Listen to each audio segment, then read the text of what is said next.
Hello, everybody, and welcome back to another episode of This Needs to Be Said. I'm your host, CJ Jones, and I will be reacting to this particular video here. The quick title of this is coming from Democracy Now! I've never seen any of their program. I'm not familiar with their host or hostesses or their other commentators. So this will be a first time for me seeing what the perspective of this particular panel has to talk about the police dragging a paraplegic out of his car. From what I was able to grab from the highlights, this happened in the presence of his young daughter or young child that was currently in the car with him. From what I was able to gather, and I'm pretty sure they're going to show it in the video, that this particular driver was being accused of,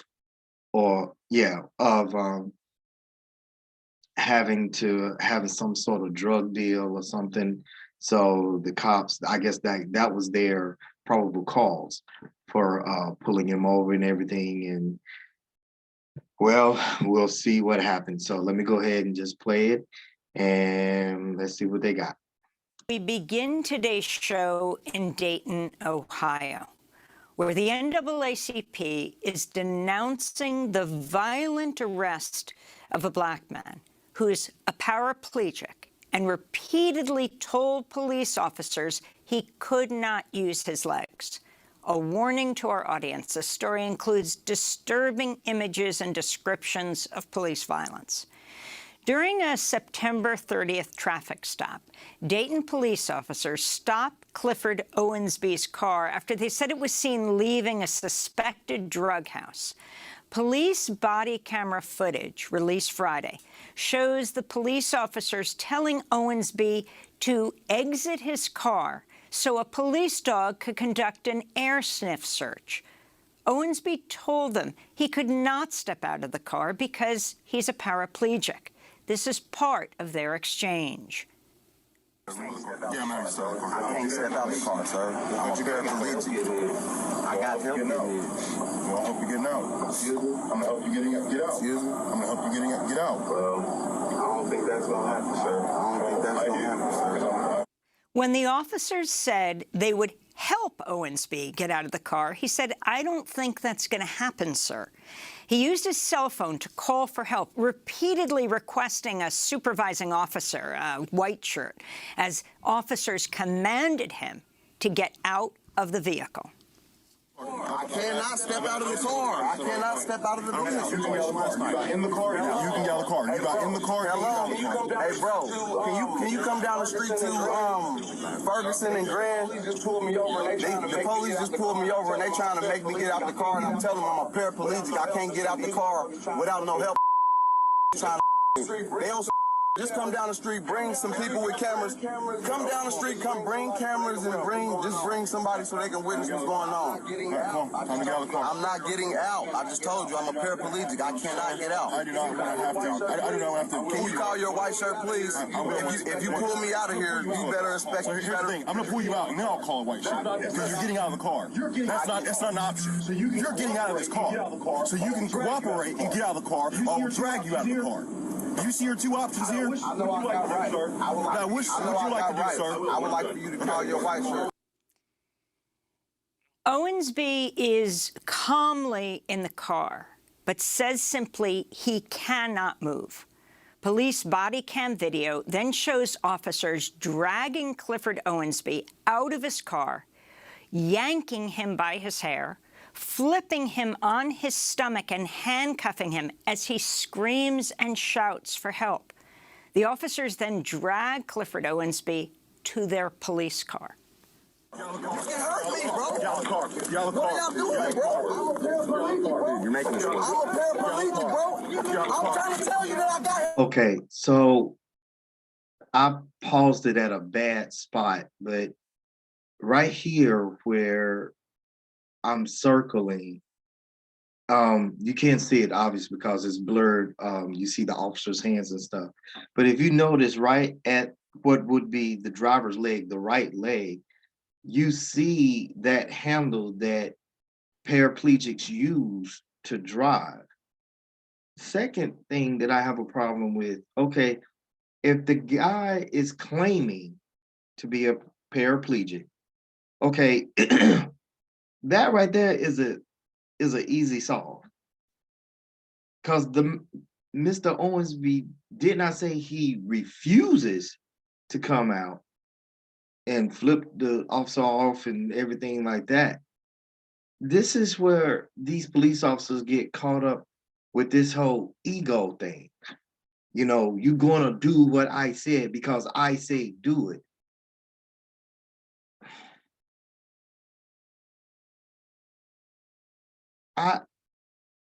I'm the more that I see situations like this, the more I have an issue with police officers mixing up what they are authorized to do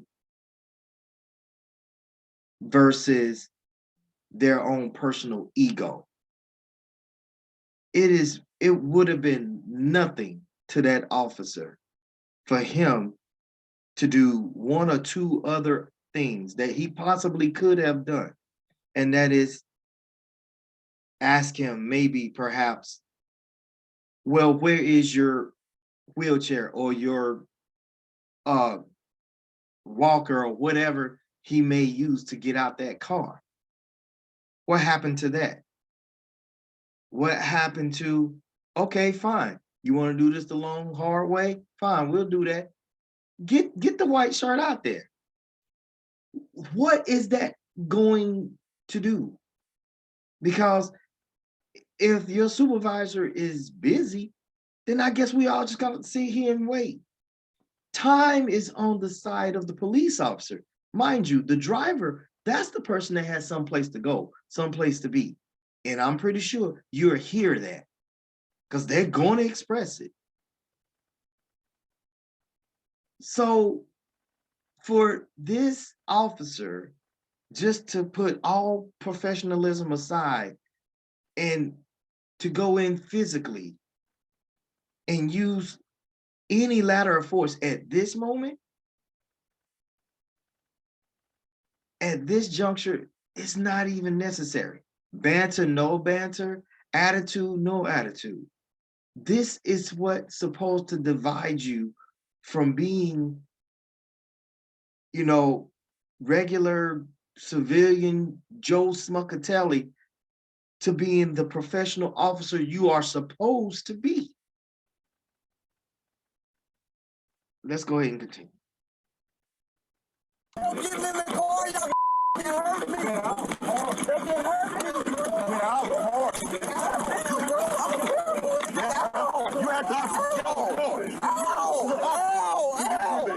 Somebody help! Somebody help! Something right here. Somebody help! Clifford keeps shouting, "Somebody help." Officers also removed a 3-year-old child from the back seat of the car. Clifford Owensby was not charged with any drug-related offenses. And boom. Out of all of that, look at this. Look at his face. Look at the hair pull. Okay, now I'm not going to speak for all police agencies. The police training that I received in North Carolina and the police training that I received in the military, neither one of those places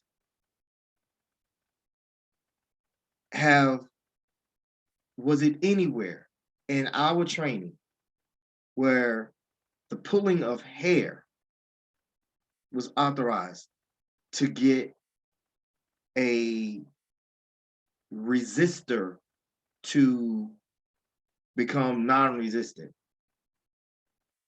In the military, we call it pain compliance, and even in the police academy, we called it pain compliance. You know, you get a passive aggressive person or even aggressive, non-compliant person, that's how you get them to come along. You manipulate a joint, you inflict some sort of pain to where that person would feel compelled to go along with you while you are giving them command, step out, turn over, put hands up, give me the left hand, give me the right hand. Because people are going to want to relieve the pain. You have a natural response to relieve that pain. But if you are not telling that individual or giving commands to that individual about what to do as you are inflicting pain, the only thing they're going to do is shrivel up more. So you have to, yes, be within that while you are applying that pain technique, you're also giving a verbal command of instruction that they must follow. Because in the mind, even without thinking, you will follow that instruction, because the only thing that you want to do at this point is to relieve that pain. But I'm not going to speak for this agency in saying that this is authorized. I'm saying that I wasn't trained that way. So I'll pick it up from here. He's now filed a complaint with the Dayton, Ohio unit of the NAACP. At a news conference Sunday, he described the assault. They did not find any weapons, guns, or drugs. They did find my money, which they took. I don't see where I did anything wrong in this matter, and I am lost for words for what they did to me. It was totally humiliation. It was hatred at its purest fashion. I have never seen or witnessed anything in my life. If they was caught doing this on camera, I can only imagine what would have happened if the cameras weren't rolling. I feel like they kidnapped me and they was going to hold me for ransom. Everything that they did to me reminds me of what I used to watch on TV, the movie Roots. It was total slavery. I felt like they was trying to catch a slave, and they was threatening to tase me and all of that because I was crying out for help. Taser being the whip, and I keep getting whipped and whipped over and over every time I keep thinking about it. Every time I hear about somebody sharing that video, it is a constant reminder. I believe that those cops need to be prosecuted to the fullest extent of the law. It is unfair that we have cops like that out here patrolling these streets in America. That's Clifford Owensby speaking through a face mask on Sunday at a news conference. For more, we go to Dayton, Ohio, to talk to Derek Forward. He's president of the Dayton unit of the NAACP, who was sitting next to Clifford Owensby at that news conference, announcing he's suing police for profiling him, unlawful arrest, illegal search and seizure of his vehicle. Welcome to Democracy Now!, Dr. Derek Forward. It's great to have you with us, but not under these circumstances. Can you explain more what exactly took place? Yes, thank you for having me on this morning to continue to discuss our client's case, Mr. Owensby, Clifford Owensby. I can tell you that according to his account of what has taken place, and if we match that up with the video footage that we have been able to obtain, here is how things occurred. Owensby left home that morning to go take his children to school. He went back home after dropping a couple of his kids off to school because he has 7 children, so he has a pretty big family. Then he proceeded and remembered that he needed to go and pick up some cable boxes from one of his tenants. So he went back out and he went to the home of where one of his tenants lived, which is his property. To pick up the cable boxes. They brought the cable boxes out to his vehicle. and he proceeded to leave the property. So at that time, he later started driving, and shortly after that, the police turned their sirens on and pulled him over. I want to be very clear here. From the start until the finish, our client was very compliant, because it seemed like that's a sticking point in what the officers are trying to say. So they pulled him over. So that's compliancy number one. Turned their sirens on, and they pulled him over. He's compliant. Next thing they asked him to do is roll his windows down, to roll some of his windows down so they can test his car for tint, to see whether or not the tint was too dark. Ultimately, what they really truly did was a pretextual stop, because they thought that they were going to find drugs. They thought that they were going to find weapons. They thought they were going to find something illegal.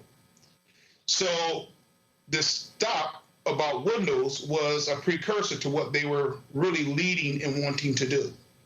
So at that point in time, they tested his windows. They told him that his windows were too dark. Of course, they go back to his car. They run his name. And at best, that's just a ticketable offense. At best, like if they had the little test that they do, the light test, okay, that's just a ticketable offense. These pretextual stops, man, they need to kill this. I know this thing became very, very popular, you know, especially back in whenever I was a teenager and going over into my 20s. That used to be like the thing, you know, that police officers did, you know, when you're using very small, minute excuses to pull something over because you're really wanting to bust them on something else. And what it is that you are profiling. Let's just call it what it is. This is elephant exposed. This is the elephant that I'm exposing. It's called you're profiling, and you're profiling due to a stereotype that you have been conditioned to profile, you know, whether it's by race, by car, by tint, by the combination of thereof, by the neighborhood. Any of these stereotypical combinations leads the officer to I guess feel confident or comfortable in them profiling an individual unjustly. And this is how you end up with situations like this. But I don't want to go any further than that. I will continue to run this video. Prior weapons and or drug charges stemming back from 2008, and here it is, we're 2021. So they came back to the car. So compliancy number 2 would be that they asked him to turn his car off. He turned his car off, but in his mind, he's wondering, well, why am I turning my car off? Really, he's thinking that he's going to be getting a citation for windows, for his tint being on his windows. And so with that being said, you know, he wanted him to stop this car. Then after that, the officer, of course, asked him to get out of the car. He explained that he was paraplegic. He does not really truly have utilization of his legs. In fact, I know that when he came to our office a couple of times, one of my security staff helped him back in his vehicle, and I helped him in his vehicle the second time. So I know that he does not really have utilizations of his legs. So with that said, when the police officer said that he would help him out, at this point in time, the police officer in our client's purview was aggressive. His tone had changed. So really, he became afraid of that particular officer, and that's why he asked for a white shirt. And if you can hear clearly on the video, he asked for a white shirt several times. And then the officer ultimately said he'll call a white shirt once our client stepped out of the vehicle and or be pulled out of the vehicle. So that is the narrative. He was stopped, a pretextual stop. He was compliant, number one, from the stop. He pulled over, it complied. Number two, turn your car off. He complied. Number three, when at this point in time, after they done ran his record and they're telling him that they need to check his car and get a dog because of his prior convictions from 2008, that had nothing to do with the initial stop. And that's where it becomes very problematic. So then when you take a look at the case pursuing, so then he said, well, you ain't gonna be able to pull me out, sir, I'm a paraplegic. And he kept explaining to him that he's a paraplegic. Well, as you can hear clearly on the video, the officer said there's only one or two ways, only one or two things is gonna happen. You got options. You got two options, in fact. Either we're gonna pull you out or you gotta get out. Well, you know that he wasn't gonna be able to get out because he can't just get out of the vehicle like that. So the officer chose the latter. The officers at that point in time chose the latter to pull him out. And as they're pulling him out, they unbuckle the seatbelt. You'll be able to see that very clearly in the video. They unbuckle the seatbelt. And then after that, they commenced to pulling him out. He was scared for his life, so he held onto the steering wheel and closed his eyes, according to his account. And he was afraid of what was going to happen, so that's why he closed his eyes and just held onto the steering wheel. So at that point in time, they were able to snatch him out. Yes. Dr. Ford, I wanted to ask you, one, have the officers involved been identified at all? Because they must have filed incident reports, even if they didn't arrest them. And also, the release of the video, how was the video obtained? Because this incident happened on September 30th, so it's actually pretty, not too long since it happened that the video has been released. What was the process of getting the video made public? Well, the police department, they went through whatever details they wanted to go through, and and after that they did a briefing, I guess with the city commission, and then they released the video. So I guess they wanted to make certain that they had their ducks in a row to create their narrative about why they stopped him, what happened in terms of him being put on the vehicle. So yes, you bring up a good point. The time lapse of releasing the video. And that's part of the Dayton Unit NAACP 8-point strategy that we implemented with 21 different law enforcement agencies throughout Montgomery County, Ohio, at the death, after the death of George Floyd. We started. We actually assembled 18 different partners that we have, and we came up with an 8-point strategy on criminal justice reform and police accountability. That can be found on our website, on the front page of our website, if anyone cares to look at it. So part of that is training officers. Part of that is to be able to release footage immediately. So you'll be able to look at our 8-point strategy, and these are things that we tried to implement. The city of Dayton did assemble, if you're not aware, the city of Dayton did assemble 5 working groups to look at police reform itself. And I commend them for doing that. And in fact, several of my members of my leadership team actually sat on each one of those working groups to help implement parts of our 8-point strategy in the recommendations that the city released. There was 142 recommendations that the citizenry, that the full scope of the city of Dayton, so you had citizens involved, you had police department involved, you had business community involved, you had the faith community involved. It was a cross segment of various community stakeholders that they assembled, 5 working groups. And with that, they have, I think they have implemented maybe about 30 of them currently, somewhere along that road out of the 142. So we have a long way to go inside of the city of Dayton in terms of police reform. But and Dr. Ford, I wanted to ask you about another case that happened earlier this year, very similar type case. Could you talk about the case of Jack Runzer, the 50-year-old man who was deaf, mute, and has cerebral palsy, and now is the subject of misconduct complaints against the police? Yes. So Jack Runzer also filed a complaint at our office.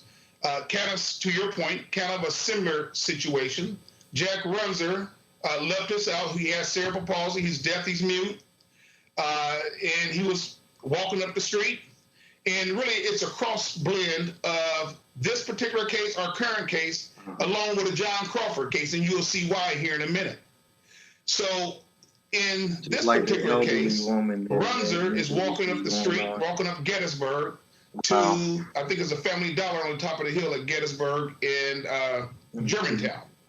Well, about it, someone called in, just like someone called in on John Crawford. Someone called and said that it appeared that this man was drunk walking up the street, or he was high, or whatever the case may be. So the police officers, when they met him inside the parking lot of his destination, they basically took the callers at face value. What the callers called in at face value, the same way out in Beaver Creek that they did with John Crawford, at face value, instead of reassessing the situation. Right. So we called upon our law enforcement agency, the Dayton specifically in this particular case, to look at a way to deal with people with disabilities, mentally ill people, when making stops. So in our, from our perspective, and from our client Runzer perspective, he was abducted from the location of where he was going to get some snacks, because the police could not communicate with him. They also thought that he was high, so they took him to the hospital. They took him to the hospital, and then from there, thank God that one of the doctors knew Runzer, and they told him that Runzer is mute, he has cerebral palsy. So Runzer tried to ask them to take him back to where they picked him up from. Okay. The officers didn't do that, so there's a lack of empathy, lack of training, and he had to call somebody to pick him up from the hospital. So again, Dr. you know Foley, what? I'm before gonna we- stop it right there, because I mean it's literally like only a minute left, and I'm pretty sure they're just gonna continue to talk about this man with the cerebral palsy. But he did bring up one thing that I do disagree with, and I'm pretty sure I'm probably got people scratching their head about this. Guys, it's not, and please take it from me. This is the time that I wish I had a couple of my fellow police officers on my show with me, even just to witness, observe, and react like I'm doing right now. Guys, it's not about the training, okay? The training is fine.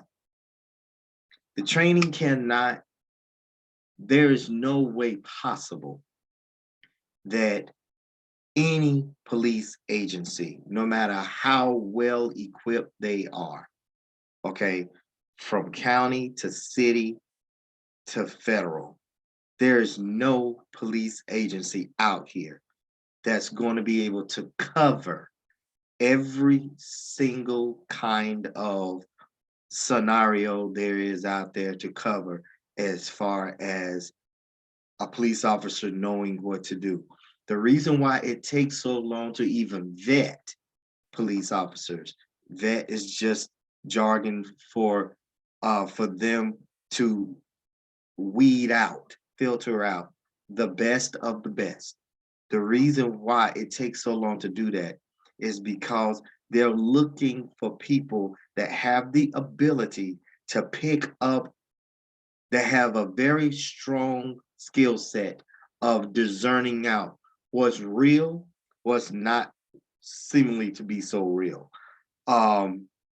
What seems to be, right, what seems to be wrong, even whenever the calls come in, oh, a person is drunk, or whatever the case may be, or officer rolling down their window, hey, and then this person seemingly like they're just blatantly ignoring them. Just like the elderly woman that got her arm broke up Now you got 3 officers that don't have a job anymore because they just assumed that this woman blatantly walked into a Walmart, took some stuff. Oh, she was suffering from dementia. So now, do the officers know that? Of course not. And is there any training or thing out there in someone's academy that'll tell you, okay, well, if you come across this situation, this is how you should react? Because but this is what our grandmothers and mothers of old would say. You got to let your common sense play into situations. This, in my opinion, is what makes good police officers, period. Common sense, discerning out, okay, I'm looking at one thing, I'm seeing an action, but it may not be necessarily what it is.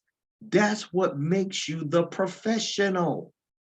Because if it is or isn't, is or isn't, you still are equipped to handle the situation.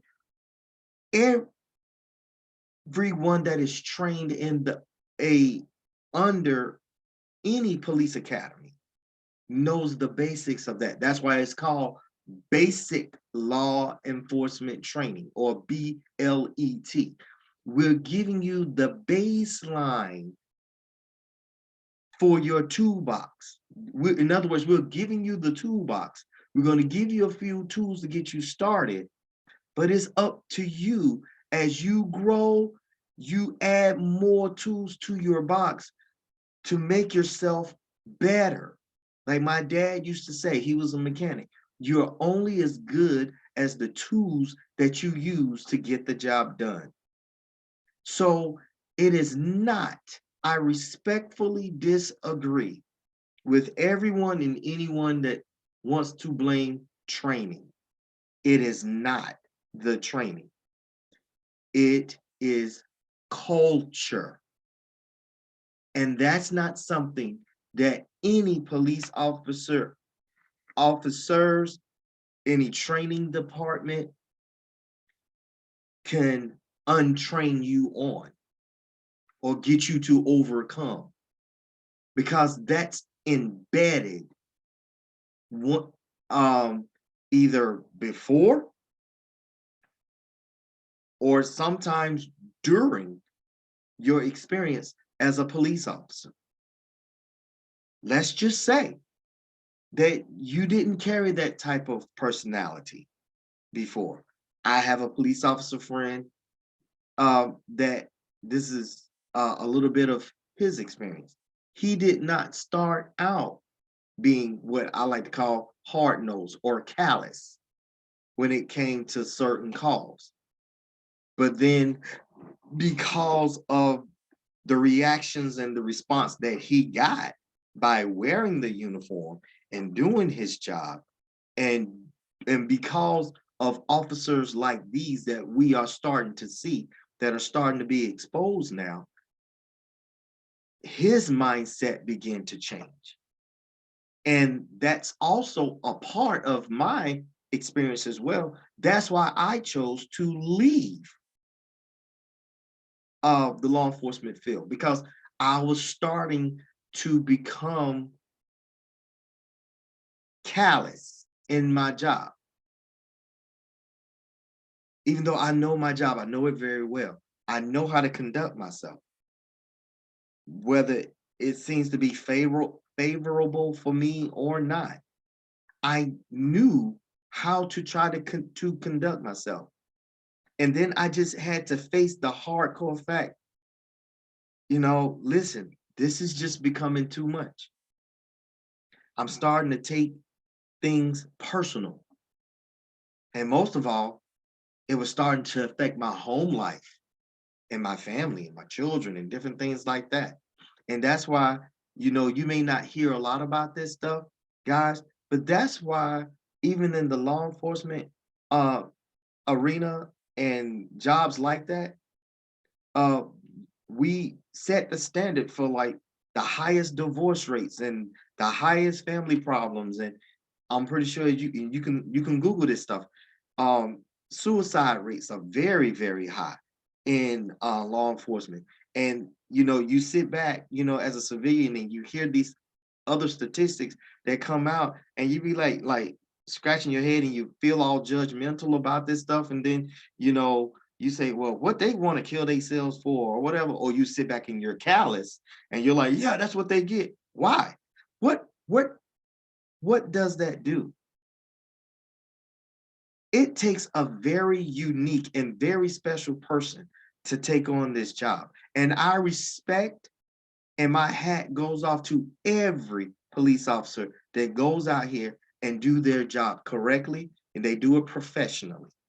It takes a lot more than what people think it does. It's very easy to sit back in judgment and say, you know, oh, if it was me, or, you know, or whatever, you know, you were trying to say. But guys, law enforcement is not easy.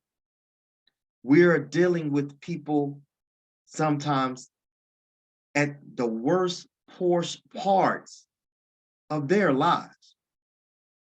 You will almost never, as a police officer, in responding to a call of service, going to catch someone in a good mood. It's not going to happen. That's mostly like for your firefighters and your EMTs. So when we end up getting officers like this, it makes it even more hard for the officers that do and will go out there and do their jobs correctly, do it professionally. And I commend them for that, because this job is no joke and not everyone can do it. So thank you for hanging in there with me today and going over this video. Like I said, we always have something for you, and I will continue to share my thoughts and opinion. And again, as always, if you like what you see, you like the content that I'm sharing with you guys, please not only like, you know, share your thoughts, share your comments, and then share my video amongst your circle. And let's get a conversation going about it, because our job is to expose all these elephants. And with that being said, I'll catch you next time. Thank you, guys.